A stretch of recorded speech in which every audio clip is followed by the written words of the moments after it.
could replace you. This could be a company that thought they could replace you with somebody else, somebody younger, somebody who's less qualified, that they won't have to pay as much. This could be a partner that you were connected to. They decided they wanted to give someone else your position. This may have even been a friend that just did you wrong.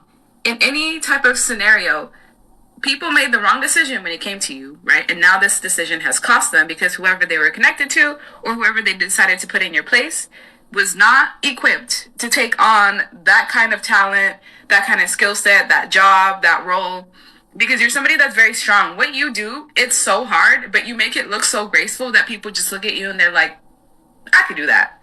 Simple, easy. And then they finally get put into that position and they realize that they're not meant to take on this load. If you could look at this man, he's overloaded, he's sweating, he's anxious, he has so much on his plate and doesn't even know where to start. This is possibly the position that your replacement is in, because when it came to you, you were raking in money, finances, income, love. There was a flow of energy that was constantly coming in and it was stable. It was something that you can count on. But you did have a person that was immature. This may have been a boss figure that just turned into a control freak. Someone that didn't want you in the position that you were in, and they conspired against you essentially to move you out of your place. This could have been a lover that was just toxic, maybe even abusive in multiple ways, and they felt like they could replace you with somebody else.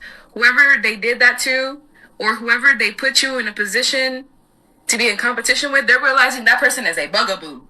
It is somebody that's constantly making bad choices, a person that is toxic, and you're forcing people to check themselves. You're forcing full-blown narcissists that have never been accountable in their lives up until this point to look at themselves and actually self-reflect, because now they're realizing that they're not perfect, that they're not always right, that everything is not about them, that things actually take collaboration in certain scenarios to have it be successful.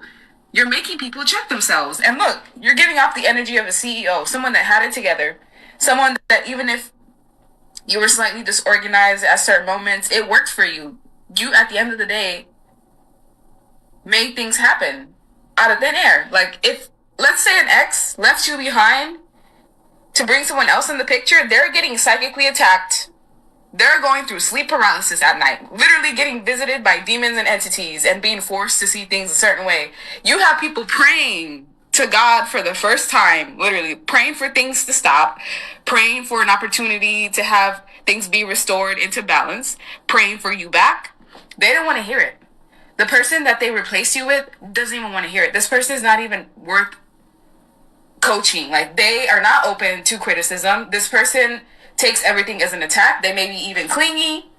If someone thought you were clingy, oh man, they have stage 10 cleaner. They can't even like go outside in peace without having to explain themselves, without having to essentially be smothered by whoever they replaced you with.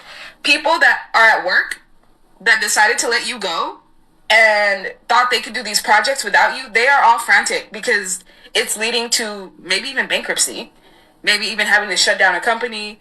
You were running things with the CEO. It didn't look like you had this much weight on you, but you put in so much work and time and effort, and people didn't understand that you were the foundation that was keeping this afloat. And you could do things on the side and, you know, not even pay attention half the time and still get the job done.